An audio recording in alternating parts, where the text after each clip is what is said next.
Democratic database. We plan on sharing this with Democratic organizations. So if you're a part of a township organization, we're going to make sure that you have this commit to vote data so that you're able to follow up with your particular voters, whether it's your PCs, your precinct captains, precinct committee people, or others who can follow up with these particular people. We want specific organizations or campaigns to take over one piece if it's a specific area where they have the capacity to reach out to all of these voters. We want to make sure that they have that set of data, they're going to take ownership over it, and they're going to be able to do the follow-up with it. What we want to avoid this cycle by all means is we do not want to flood people with calls on the same day. So we don't want 5 or 6 different people, campaigns, and organizations calling through those voters on the same day. On the doors, that happens. It's different on the doors. If it happens on the phones, they're going to stop picking up the phone. And we cannot afford to have voters not pick up the phone this cycle, since that's going to be one of the main avenues that we're able to talk with voters. So we're going to be working very closely with all of the township, county organizations, and all of the campaigns in the area to see who can take ownership over these specific pieces. We're also going to make sure that this data is shared with them. We're hoping that they use this commit to vote form when they're out doing that voter registration as well, so that we have one set of data. Because if we have someone out and they're just registering voters, they're not getting them to commit to vote, we don't have that data, those aren't people that we can follow up with. And we want to make sure that we can follow up with them and that we're able to carry that data beyond this cycle as well. We're also going to tie this in very closely with voter protection programs that we have within the 6th and that other organizations have in their area. So if a county organization or if someone in Chicago, for example, I know there are a lot of people on from Chicago, if your organization has a voter protection program, we're going to make sure that we connect this all with the voter protection program as well. So that's following up with people if they didn't receive their voter registration, following up with people if they didn't receive their vote by mail ballot. It's things that we're seeing in a lot of other states where people are getting vote by mail ballots late. We're going to make sure that we're following up with these people, and we'll have our election attorneys following up with them. In the 6th district, Amanda Holland's going to be heading up the 6th Dems voter protection program. So her and her team of attorneys will be following up with people where we see irregularities as well. We're also going to be following up with people that may have problems at polling locations. We also want to make sure that we give our voters fact sheets, know your right sheets for the polling location. We're going to be sending that out to them so that they know exactly what to expect at the polling locations, or if they run into any problems at the polling location, that they're able to contact our voter protection hotline and make sure that there are no issues. So let's talk a little bit about some of the voter registration laws. We'll glance over this in Illinois. So voter registration is open year round. The weeks leading up to the election cycle itself, the only important piece for this for you all to know is October the 18th. That's when they can't do it online anymore for voter registration. So keep that in mind, but there is something that they can do after that date. And the last day for people to request a vote by mail ballot is October the 29th. So keep those 2 dates in mind. We're going to be sending those out directly after the call as well. We also have something in Illinois that's called grace period voter registration, where people can register to vote all the way up to election day at specific locations. So keep that in mind, that we have grace period voter registration. People that need to register at that point, they're going to need to have certain forms of ID when they're going to these places to register to vote. So we want to make sure that if someone, for example, that re-registered or that registered somewhere else, if for some reason they're not registered within their specific county, we're going to make sure to follow up with them, have our voter protection team follow up with them to let them know what they need and exactly where they can go to register to vote all the way up until election day itself. Who can register to vote in Illinois? So anyone that's a US citizen, anyone that's a resident of Illinois for at least the last 30 days, and also anyone that is 17, this is very key. If you are 17 years of age and you're going to be 18 by election day, you can register to vote. So high school seniors, we want to make sure they're all registered to vote in this state. So we're going to be doing a lot of voter registration around younger people. That's where Gretchen comes in with Ballot Z and a lot of the others that are out there at the high schools doing voter registration. Also, people that need to re-register. So if your address has changed, if you've moved, a lot of people move and don't re-register. I'm thinking of a lot of college students right now that may be registered at their dorms out of state, that may be here because of COVID during this election cycle. We want to make sure that they are registered here. If they're registered in New York or in some other state, for example, California, it's not going to do any good if they're not there. We want to make sure that they are registered here, so we want to get them re-registered. Also, people that move. There are a lot of people that have recently moved to the suburbs from the city. We want to make sure they're registered here. I can think of some prominent people that I've seen that aren't registered where they currently live. Let's make sure that we get people registered where they live and that they're actually voting themselves. Also, there are some people that feel as though they cannot vote. I've encountered this a lot, and I was very surprised by this. I've seen it a lot in Barrington and other places. People that are renters, for some reason, think that they can't vote. We want to make sure that they know that they can vote, so we're going to be talking with them a lot about that. I've also seen it in the Naperville area where people that are renters and other things, for some reason, they think that they can't vote in specific elections. So we're going to get that correct information out to people. Also, if the name has changed, so if they've gotten married, if they've changed their names, they can re-register as well. So let's talk about voter registration and being nonpartisan and how to comply with this. So keep in mind that the voter registration we are talking about is not the deputy registrar, voter registration where you have to be strictly nonpartisan when you're doing that voter registration. There's still some things that we want to do with this online voter registration, or if we're using the motor voter forms to register to vote. Also, if you're interested in becoming a deputy registrar, we can help you with that training as well. And there are some benefits to doing that deputy registrar training, but it's going to be a little bit different when you're registering people that way. I want you all to realize that you cannot offer incentives to people while they're registering to vote. So for example, you cannot tell someone, I'll give you $100 if you register to vote. Do not do that. There are organizations that did that in the past that were very big voter registration organizations. I'm sure some of you that have been involved with the party for a long time know about those organizations and what happened to those organizations. So we want to avoid that by all means. Don't make it look like you're offering any kind of incentives to people to register to vote. If you have a bowl of something at your table, candy or something else, offer it to everyone. If someone registers to vote, great, but I would offer it to everyone just so that everything looks on the up and up. Also, be very aware of trackers when you're doing voter registration. There are groups out here that are looking for us to make mistakes. They're looking to make videos that they can put online, they can put on Fox News and other places. So we need to be very aware of that. We haven't had that in the 6th Congressional District to the degree that I've seen it in other places where trackers are out at places. They're looking to intimidate, they're filming, they're doing other things. I've seen it in a lot of other places, even here in this state.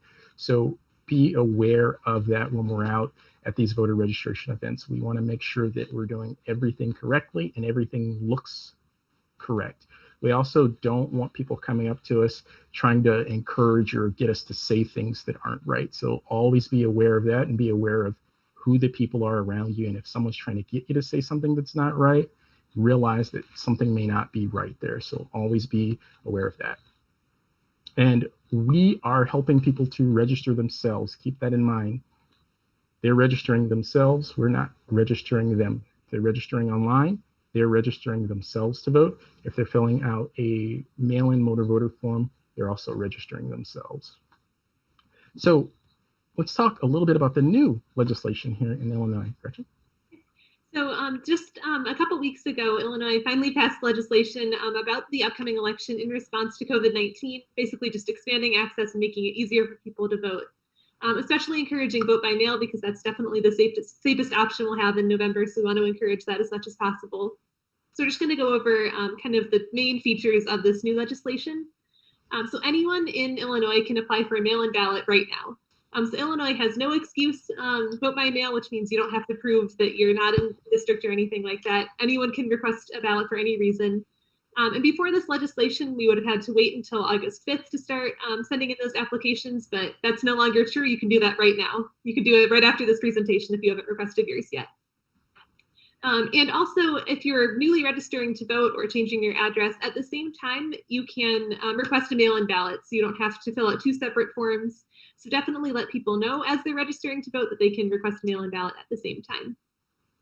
And also, just to kind of encourage vote by mail, voters who have voted in the 3 most recent elections will receive like a vote by mail application in the mail, which doesn't mean they're the only people who can apply. It's just they're the only people who will receive the physical application. And the other one that's only for 2020, but Election Day is a state holiday. And that's not necessarily completely related to mail-in voting, but it's something we should celebrate. So let's talk a little bit about what that online voter registration form means. So I'm going to go through a few of these. I'm not going to go through all of them. I think there are around 18 of them in total. So I'm not going to run you through all of them. But if you are registering people with the QR code and you're at your table or you're at you have a clipboard, you need to know what people are filling in so that you can help them through this process. If you're thinking about new voters, younger people that aren't used to this kind of thing, they aren't used to registering, they may need a little additional help with filling in some of these forms. So you want to be there to be able to guide them through it, and you want to be able to see what all of these are. You can also go through the steps yourself, just don't submit it. If you want to go on to the online registration so you can at least see what all of these little steps are. So this is the first screen that it's going to bring you to. It's got a little bit of information about who can register to vote in Illinois. Then they're going to click that start online voter registration there. Then it's going to ask them, do they have a valid driver's license in Illinois? Yes or no? Absolutely, absolutely, absolutely. You want people to either fill in their driver's license or ID when they're doing this. Not a matter of them not wanting to get it out. If they have one with them, if they have a driver's license or ID, they absolutely should fill this one out. That way they're able to request a vote by mail ballot right here from the page. It makes things a lot easier overall. There are some clerks that may match up the last 4 of the social. There are other clerks where I don't know if they're going to do that or not. We just want to make sure that it's as easy as possible for people, and we want them to put in their driver's license ID. That way it avoids any problems at the polling location itself. So if they click no, it's going to give them this window. Again, we really don't want people to click no, but if they do click no, it's going to give them this where they can print out the manual form once they get home, fill out the information, and click next. They can use the last 4 of their social security as well. We don't really want them to do that. We want them to put in their ID number if possible. So if they put in their ID number, the next thing it's going to do is a citizenship question. Be very, very careful of this. If someone's unsure that they are a citizen or not, and there are dreamers that may be unsure if they are, don't have them say yes if that's the case. Make sure that they are. In fact, you're not going to ask them. Just say if that is in fact true, fill that proportion in. We don't want to create problems for anyone down the line. So if they are a citizen, fantastic. They'll be able to continue on. Also, that they are going to be 18 before the next election. That's an important one. And then this, if it's a new registration, if they are changing their address, if they are changing their name, or if they are changing their registered name, address, and etc. They can click one of those particular boxes. Then they put in their driver's license, their date of birth, and the date that it was issued. They put in their identification, their name, and so forth, their street.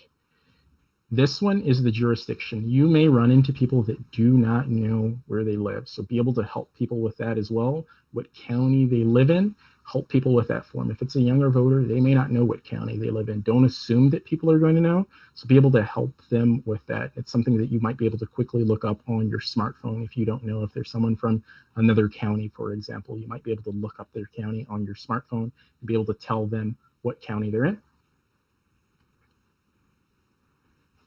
If they have a separate mailing address is also important. So if they don't receive mail at their home, if, for example, they're at a dorm somewhere else, they could put in that information there, or it's a different mailing address than where they live. And I skipped through a lot of them. You can see at this point, the other ones are fairly self-explanatory, but I thought this one was important.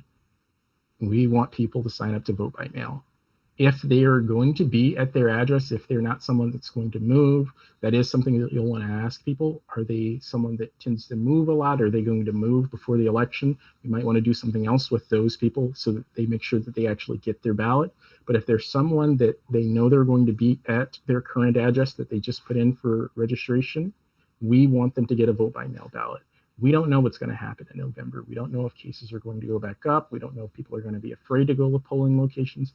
We don't know if we're going to have enough election judges. We're going to try our best to make sure we have enough election judges, but we want to make it as easy as possible for people at the election time to vote. So we want to encourage everyone to vote by mail. It also makes it a lot easier on our campaigns because they're able to see when these people requested a vote by mail ballot, they're able to see that they received the vote by mail ballot, and then we're able to do that extensive follow-up with them to make sure that they submit that vote by mail. And I'll also talk with you about a couple of other ways people can submit vote by mail besides mailing it back. And then the final form, I didn't show the information at the top here, but this is the readout where it shows all of their information. Make sure they look that over to make sure that everything is accurate on there before they hit finish and submit. If you all want to play around with the online form, you can do it. Just don't hit finish. It won't submit it until you hit finish, but you all can take a look through all the boxes so that you are very familiar with everything that's on there. That way you're going to be able to help other people with that when you're out at various events. So let's talk a little bit about the mail-in motor voter forms. I'm not the biggest fan of these forms. They're great, they're okay to use. I prefer the online forms. I've spoken with a lot of the clerk's offices as well. They tend to prefer the online forms over everything else, but you're gonna run into people that just don't have the technology. They either can't scan the QR code, they may not have data on their phone. In that case, if you are not a deputy registrar, you'll be able to use these mail-in motor voter forms. And what these forms allow you to do is anyone, anywhere in the state, they can fill in these forms, they can put in their information, they can put in their driver's license and other information, and we can do one of two things. We can hand deliver these in to the clerk's office, which I prefer to do. I prefer to hand deliver these in. That way I know it was submitted. I have a receipt that it was submitted. I can make sure that it was delivered. There's no excuse. Or you can mail these forms in. You could put them in a big manila envelope. You could mail them in to your clerk's office. I just prefer to take them in by hand when I do it. And there are a couple of required boxes. I tell everyone to fill in everything. That way there are no mistakes. And if they do, I like to look their forms over before they walk away as well to make sure that everything is right. Make sure they're using black or blue ink and that they're checking all of the required boxes. And these are the required boxes. I'm not going to go through all of them with you just to spare a little time, but you all can see what a lot of the boxes are. I'll tell you some that are really, really critical. Their address, their name, making sure that they're putting in their date of birth, their ID numbers, and that they're actually signing. One thing that people tend to mess up with when they're filling these in or for the date of birth, they tend to put today's date. It's not today's date, it's actually their date of birth. So make sure that they're putting in the right thing there. And then there are two boxes if they're filling in these paper forms that aren't required, but I would highly recommend that people fill these in. And it's the same thing on the online form. Those boxes aren't required, but I would highly recommend they fill those in. And that is their email address and their phone number. An accurate email address and an accurate phone number, preferably a cell phone number. If they put those in, the clerk's office can contact them if there's a problem and make sure that that problem is relieved versus them getting a piece of mail, which they're probably going to throw away because they're going to think it's junk mail. So definitely recommend that they fill those in for the optional boxes, whether it's with these forms or with the online forms. So let's talk a little bit about the vote by mail application. So if you all are using the online QR code and people have filled it in and then they get they finished it, it's going to take them here, Gretchen. Yeah, so we don't have a screenshot for every county because you can see we have a lot on there. And every county clerk has their own specific form found on somewhere on the county clerk's website.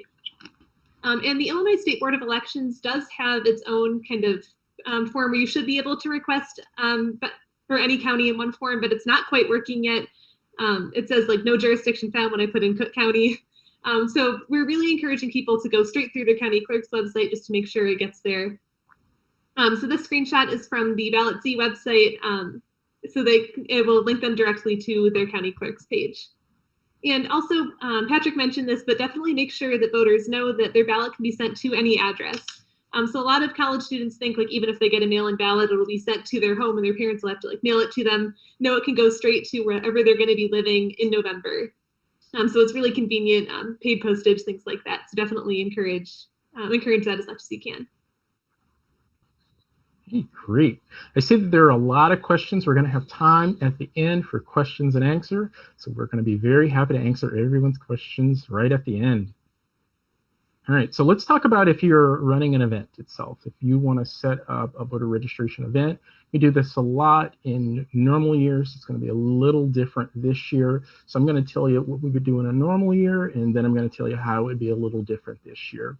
So if you're a part of an organization, you're part of a campaign, and or you just have a group of your friends and you want to set up people to actually go out and register voters, whether it's an event or somewhere where you know there's going to be a large group of people, what you want to do is you want to train people on the process of how to use these QR codes, how to use the paper forms so that they're doing it correctly.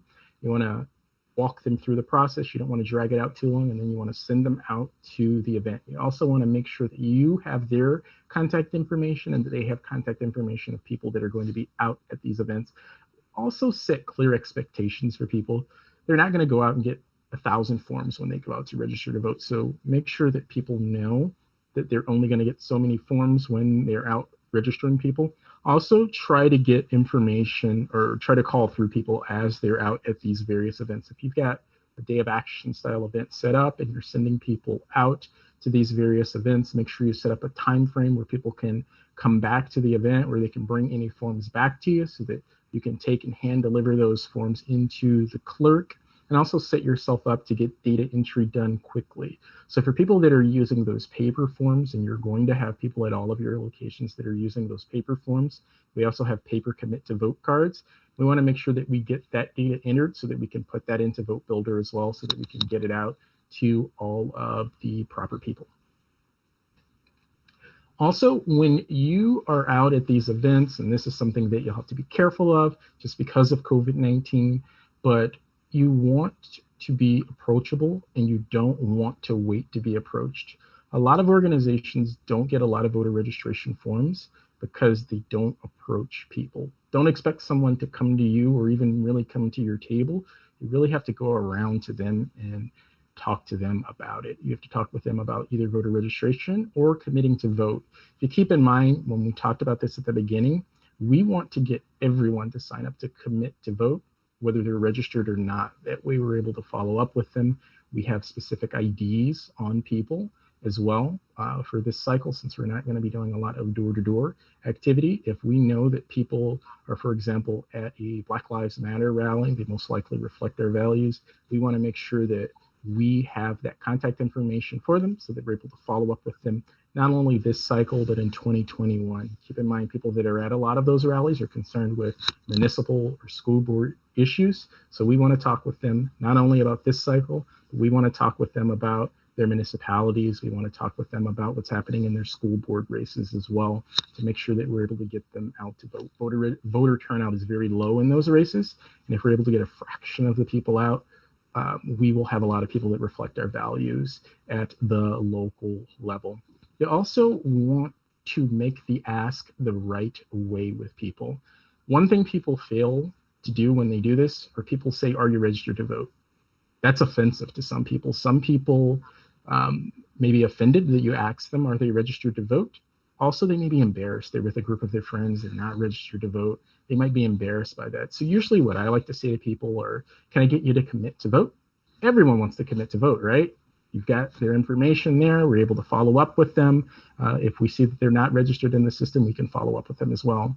Also, I like to say, would you like to commit to vote, and is your voter registration up to date?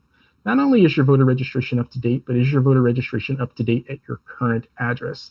This gets people to think, and you really want people to think. You want them to think, Yeah, I might be registered to vote, but I'm registered to vote in New York, where my dorm is.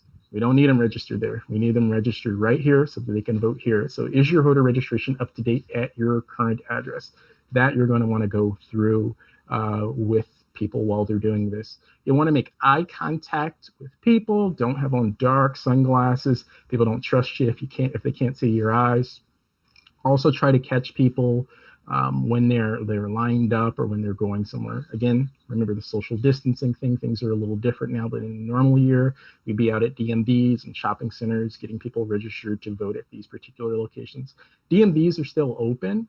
That could be a place they can register there at those DMVs. But again, remember, it's not about the voter registration. It's about getting them to commit to vote. Because just because someone registers to vote doesn't mean they're going to actually show up to vote.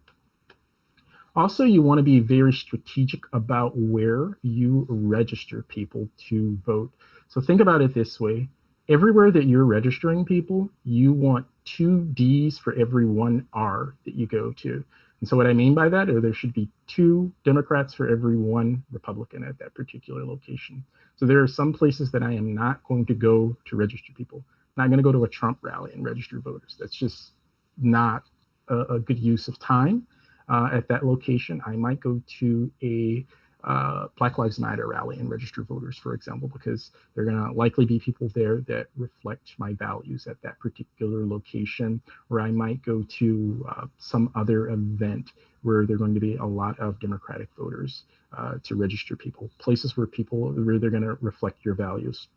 Also, when you're sending people out at these various locations, just because one place is good at one period of time doesn't mean that it's always good for that period of time. And again, because of COVID, this is a little different now since we're doing a lot more remote things. So keep that in mind. What I like to do is I like to create what we call a voter registration opportunity chart, where it's various locations within my community where I know that there are large numbers of people that may not be registered, where we could get voter registration. So I can think of certain supermarkets, for example, where there may be a large number of people that aren't registered to vote, or places where young people tend to congregate. I tend to go to those places to collect that voter registration.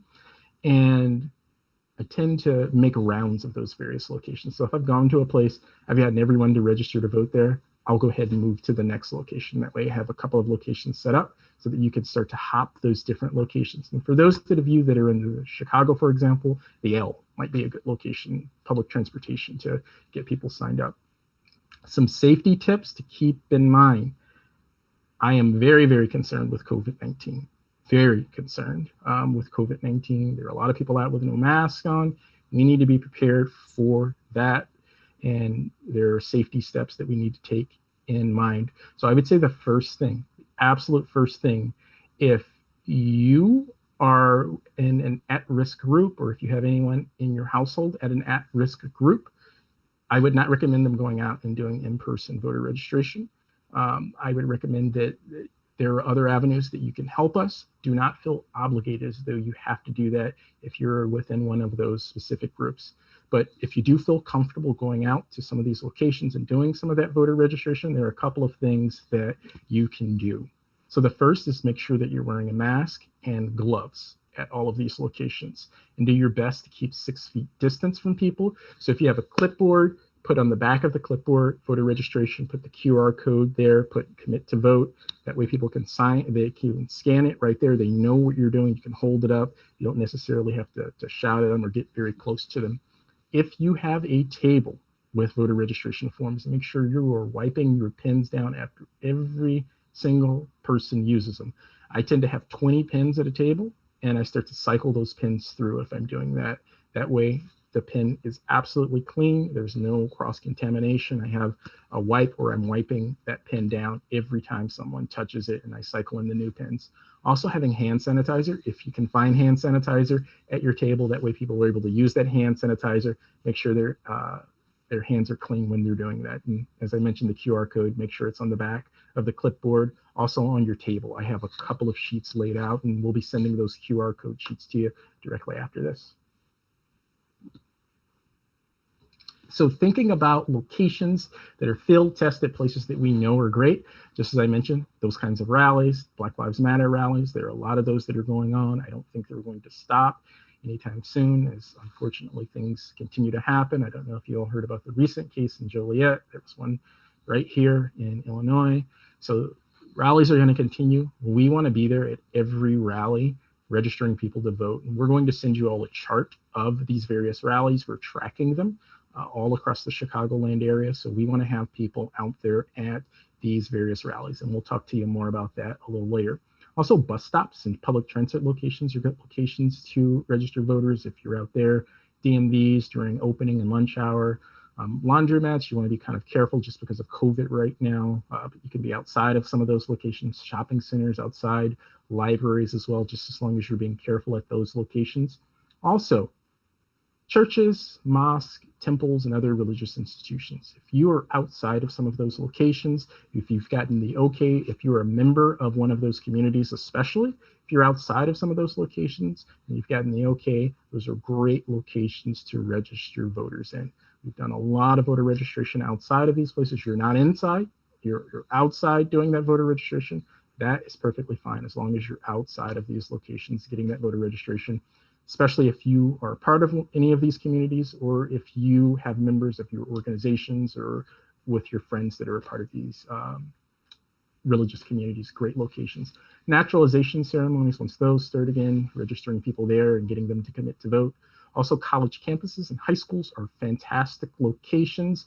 We don't know what school's going to look like in the fall. So that will be interesting to see if high schools are going to reopen physically.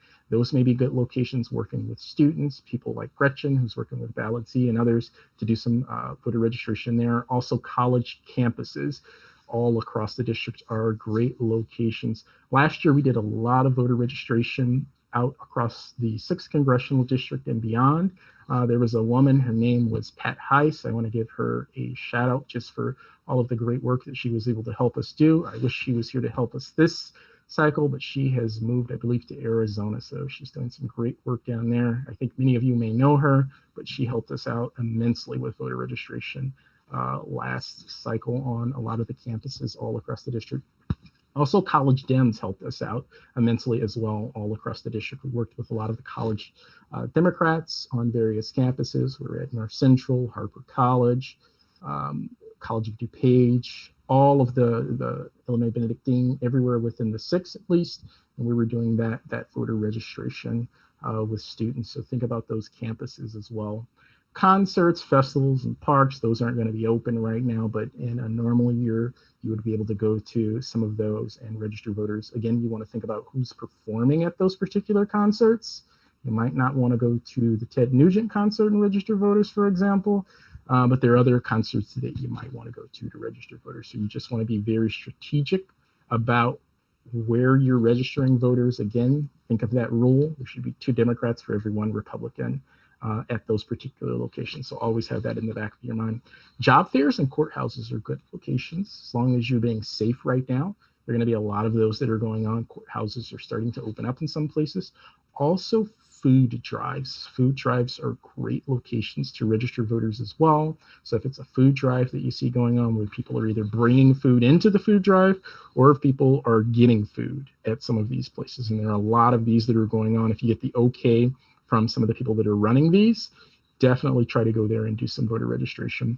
Apartment complexes are typically places where I like to do voter registration. If you live in an apartment complex and you can post a QR code up in your apartment complex, that's great because you can get people to commit to vote right there at those apartment complexes, even if you can talk with some of the managers there about posting those QR codes around so that people can register to vote, or even just going around and sticking them on your neighbor's doors so that they know that they can commit to vote and sign up, or if you have a relationship just within those apartment communities.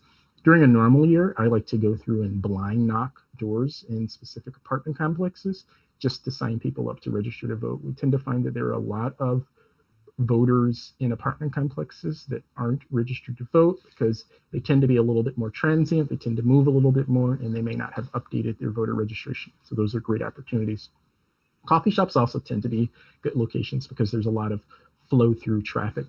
Something that I want you all to think about are if you have relationships with business owners that may have a lot of voters that may reflect our values. Think about building that relationship with them and getting them to actually talk with their clientele about registering to vote. When I say that, I'm thinking about ethnic barbers, so African American barbers, Latino barbers, if you know them, having them talk with their clients just about registering to vote, giving them the QR code. The only thing they have to do is just scan that particular QR code.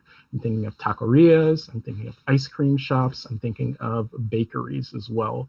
Those are great locations, if you know them, where you can get the owners, or even if they allow you to come in and help to register people at those particular locations. And I talked a little bit about just hitting swings of various locations and moving on to some of those particular locations. So keep that in mind when you're doing it. Gretchen? We talked a lot about our different in-person events, but definitely virtual canvassing is going to be more and more important this election cycle. So since this is a little bit unprecedented, we have room to be creative. So definitely think outside of the box and try to come up with avenues where you could reach people online or virtually and connect with them and get them the same information and the same resources they need. So we mentioned earlier, we're going to be having phone banks. So you can call through our unregistered voter lists, our lists that we collect through these commit to vote cards. So we can follow up with them and make sure they're actually going to get out and vote. And also use social media to your advantage. So post frequently, people are posting all the time. Share voting content from other platforms. So like on Ballot Z, which is a youth voting initiative, we're posting a lot about just kind of voting procedures, because a lot of people are unfamiliar with kind of the different steps of the voting process or who's going to be on their ballot and things like that. So share that to your network of people. And along those lines, use Facebook Messenger. So you can usually only send about 50 Facebook messages a day through like to 50 different people. So if we're trying to do like through the 6 Dems, like a mass Facebook message, we're not always successful, but if you could just kind of sit down and message 50 of your friends at a time or however many at a time, you'll definitely be able to get the word out that way. You can just copy and paste the link and send it to as many people as you can.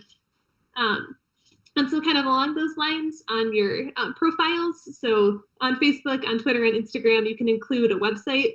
So when people go click on your profile, they can kind of go directly to that link. So think about including our commit to vote link inside your profile. So it's kind of right there and you can direct everyone you know to that. But more specifically, just kind of build a reputation among your friends and family as like the voting person. So if they are confused about something, if they see you post on social media all the time, they'll reach out to you if they have a question because they trust you and they trust your judgment. They'll definitely follow up and ask questions about candidates, about voting procedures, and they will vote and might not otherwise if they didn't have you to turn to. And also, because this is so unprecedented, let us know what's worked for you. We're definitely all trying to learn new things and kind of experiment with new methods. We want to share all the knowledge about what's worked and what hasn't worked so far. So kind of along those lines, we're going to go a little bit more specifically into social media on the next slide. So these, most of these are from Ballot Z, which is my youth voting initiative. So you can see we're posting a bunch of different kinds of content. So this on the right-hand side was when we had the new legislation in Illinois. A lot of people like heard this was happening, but didn't really know what the legislation contained. So this is a video. You can see that I shared this onto my personal page just to get more people involved and people who wouldn't necessarily go follow an entire Facebook page dedicated to voting. They would see it just by being my Facebook friend. So going next to that, the middle is on my Instagram story. So I had a countdown, so they knew that they had limited days to actually, this was in registering to vote before the Illinois primary. So just kind of thinking about interesting ways that way. We have links, tweets like an election day countdown, just anything that's reminding people that an election's coming up, and so it never really leaves their mind that they have to get out and vote in November.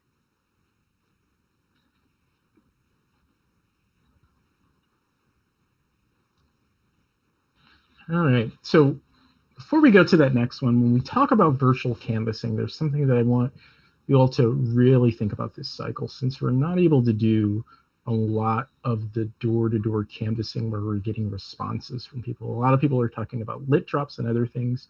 We're really going to have to use digital more than we've used it before. One of the ways that we can do a lot of virtual canvassing or by sending those Facebook messaging messages out to people. If we're using the commit to vote, we're getting data back. Data is important.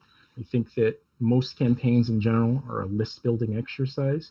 And if we're collecting IDs from people knowing that they're going to vote, that they're voting for our candidates, it's going to help us immensely. So if you have people within your network that you can talk with about voting, we're getting that data back from them. It gives us a data point.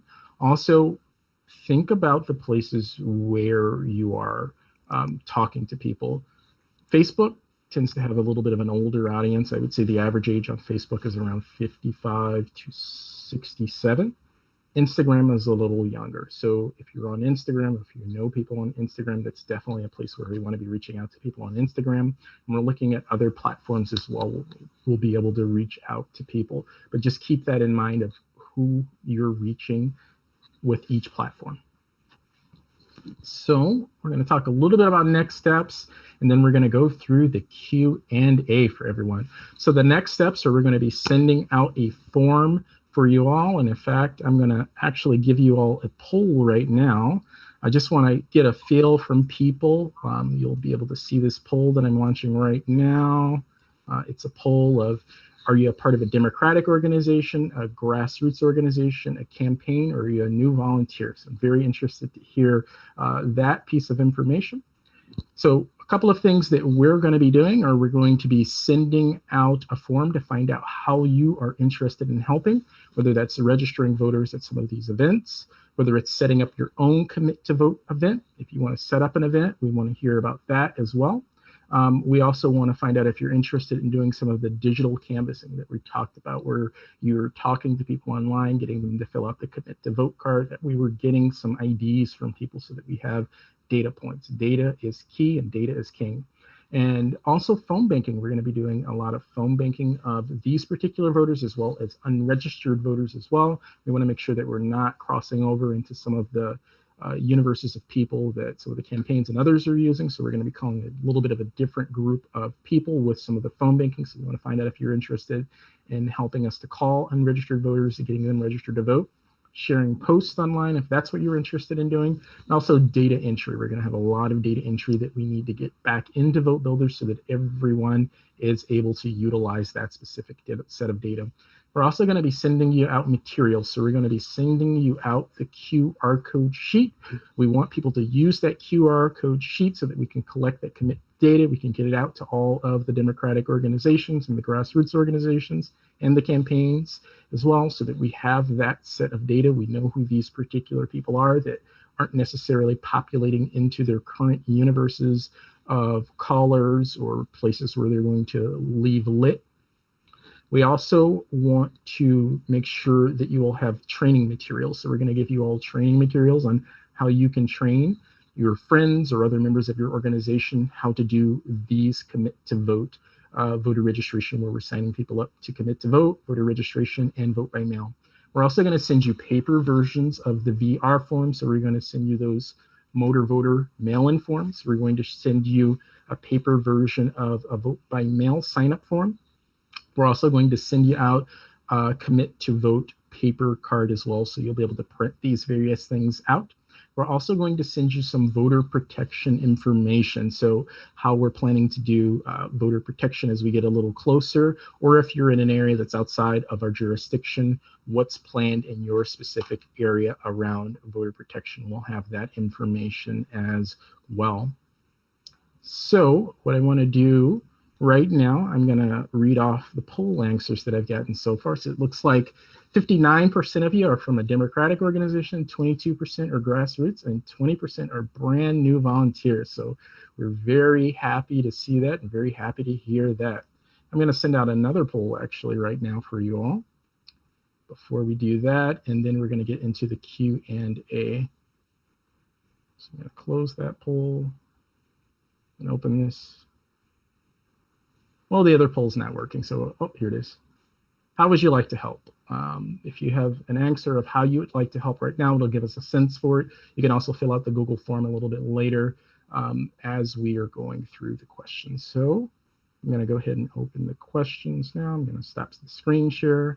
I'm going to open the chat to see any questions that people have, and we'll be able to go through a lot of those questions. So it looks like someone asked what was OFA. That's the Obama for America was what it was initially called.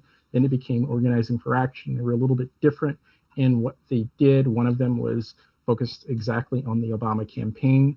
The other was focused more towards Obama's legislative agenda, so pushing for specific issues like the Affordable Care Act and other things.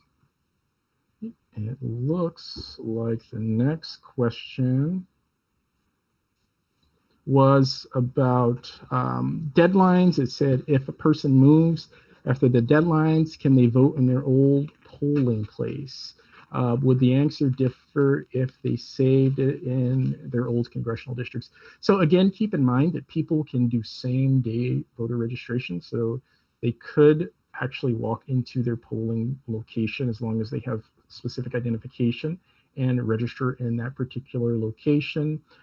So that's one thing they could do at that particular location. Okay, let's take a look. The next one was valid driver's license. Many have expired. The Social Security extended due to COVID. You're expecting a problem with this, and that was from Valerie. Now, Valerie, I'm going to check in on that. That is a very good question that I don't know the answer to, and I want to make sure that you have the right answer, because a lot of people do have expired ID, so that's something that we definitely want to check in on. I'm going to check in on that. I'll call the various clerk's offices, and I'll send that answer around to everyone, because I think that's a very good one. It could potentially be a problem. Okay, and full middle name don't match on the driver's license or ID. Not quite sure what that means. So you're saying if the name doesn't match on the ID, you know, let me check on that one as well and get back to you on that one, just about the name matching on the ID. Okay.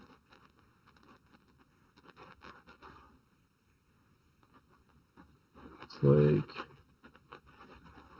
so someone said, if you're not a voter registrar, could you help? Absolutely, you can help, because keep in mind that we are helping people to register themselves. We are not registering them. If you would like to become a deputy registrar, we can facilitate that as well. But with the online voter registration, I think that's going to be a little safer just because of COVID. We just give people the QR code and they're able to register themselves. We've also got that commit to vote card. We're going to be able to follow up with them with a phone call, with mail that we'll send out to them, and through a couple of other means as well. Okay.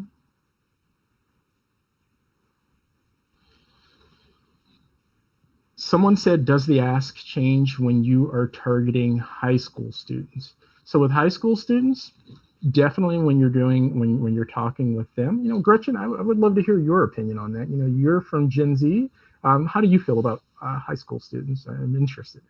I think definitely encourage them as much as possible, because I think a lot of people are intimidated with the voting process. Like, they don't necessarily think that they're knowledgeable enough or that their vote matters. So just kind of convincing them that it does, and being like super encouraging, and just especially for people who might have missed a couple elections and haven't voted before, like, don't make them feel bad about that at all. Just make sure they feel welcomed and like kind of empowered to go vote in the future.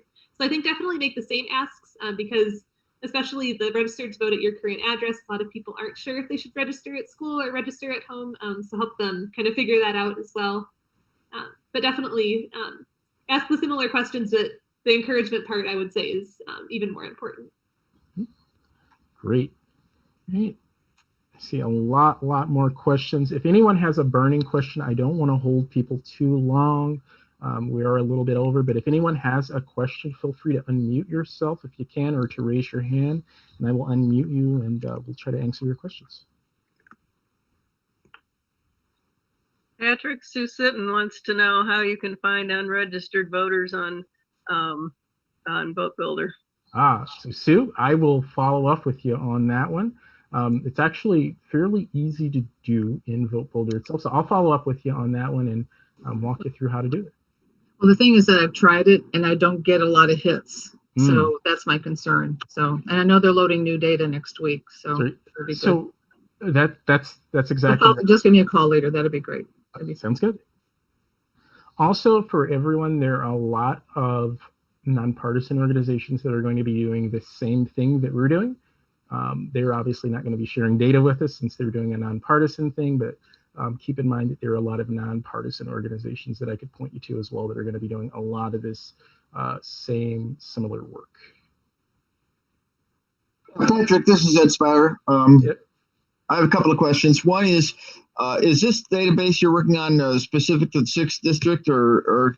Nope, it's the Chicagoland area as a whole. So anywhere within the Chicagoland area, and we're going to make sure to get the information out to each of the county organizations so that they're able to follow up with these particular voters. Excellent. I don't want to recreate the wheel here. So the next thing is we're focusing a lot on vote by mail, and there's a lot of folks that are properly registered, and yet we want to go through this same kind of process, this commit to vote process, just to make sure they follow through on getting a ballot and returning it. So when they click on your QR code, if they're already registered, are they going to see another prompt that says, here's how you get your vote by mail ballot? That's exactly right. So there's a link directly for them. It takes them to that page where it'll have each of the various counties and they can submit their vote by mail application. So they commit to vote, and then it's going to give them a prompt of, are you interested in registering to vote? Or are you interested in signing up to vote by mail? And they can select either one of those. Very good. And you have coverage for all the collar counties in that website? That's correct. Outstanding. We're going to hook right into that stuff. Thank you. Great. Thank you. We also we have Chicago covered as well, because I know we have a lot that are on from Chicago as well. Yeah. So anyone in Chicago that's interested, we will do it there as well. Yeah, I kind of presumed Chicago and Cook County and all the collar counties. That's great. Thank you. The city of Chicago and suburban Cook County actually have different pages, but they're listed as such on the website. Patrick, somebody asked me if you got a mail-in ballot, just because you've registered in the past, but then you proactively asked for one.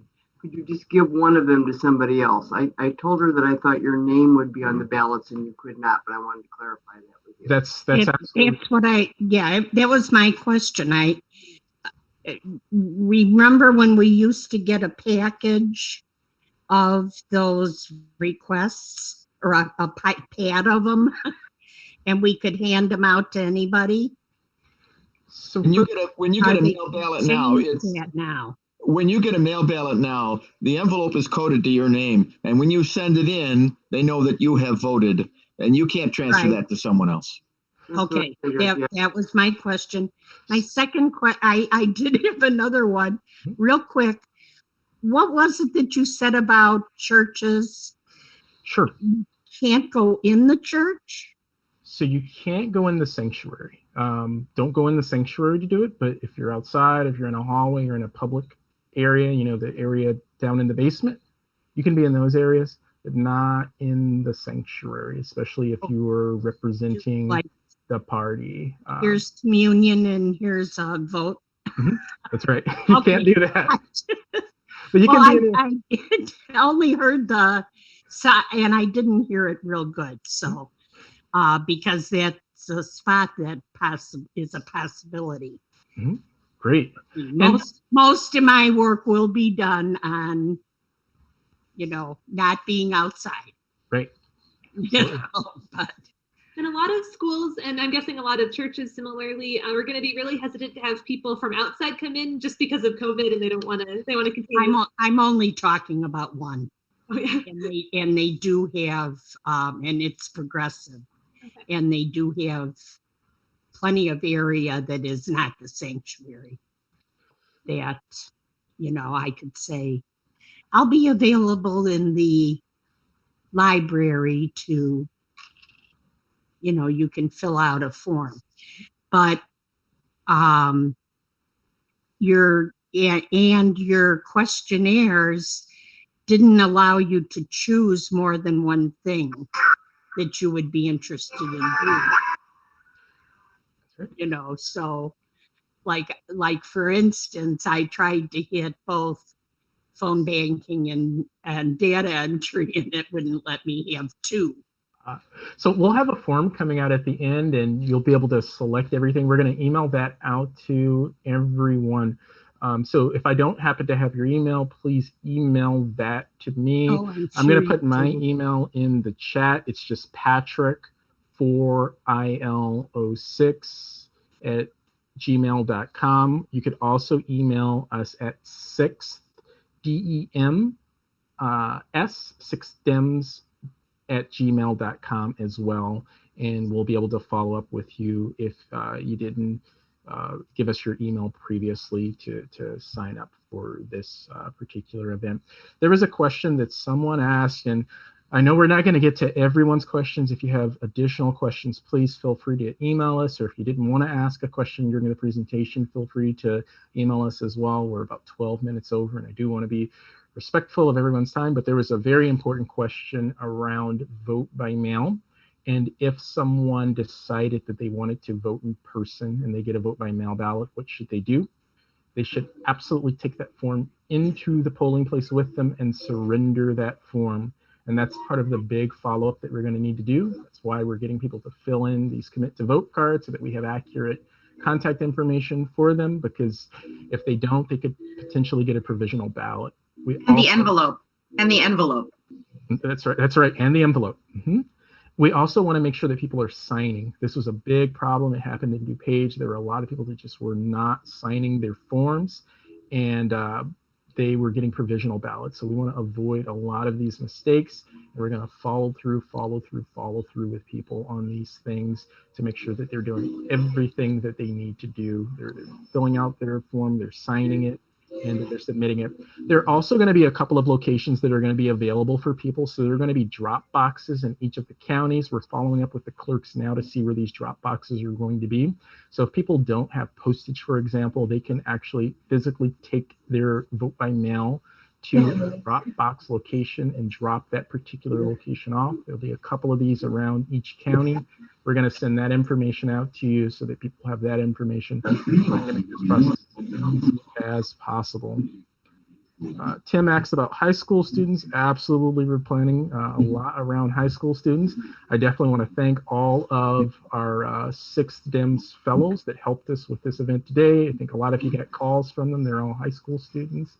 So they're going to be doing a big help with us on that. Also want to thank Gretchen, who's doing a lot with Ballot Z as well on the help for that. And it would be important to get high school students because some high schools and colleges especially will probably be reluctant to let in outside people into their areas because of COVID. But if there's someone who's already going to be in the school, it'll be probably easier to get them to register new voters. So we definitely want to reach out to people so they could do it within their own communities as much as possible. All right, well, we're about 15 minutes over now. I want to thank everyone for coming. Thank all of you. You all are going to make a big difference this election cycle in helping us to get out the vote. Nancy, is there anything that you want to add before we go ahead and close out? I'm sure everybody is really excited about getting involved and getting going with the campaign. And we're going to be contacting you about various opportunities, including this kind of voter registration and committing. But also we're going to be starting up phone banking again too. So be thinking about that, and go Democrats. All right. Gretchen, anything you want to add? Yes, thank you all for coming. It's great to see all this enthusiasm because this is definitely really important going forward. And just one shameless plug, if you have any Gen Zers in your life, if you have any kids, grandkids, neighbors, students, encourage them to check out Ballot Z to find out more information, to get kind of Gen Z specific voting information, and to also just encourage them to register to vote, to get their vote by mail ballot, because the Gen Z vote is super important. All right. One other thing, Patrick. We don't have any parades this weekend for the first time ever. So rest up so that you're ready to start on July 6th to win every election we can. You're here.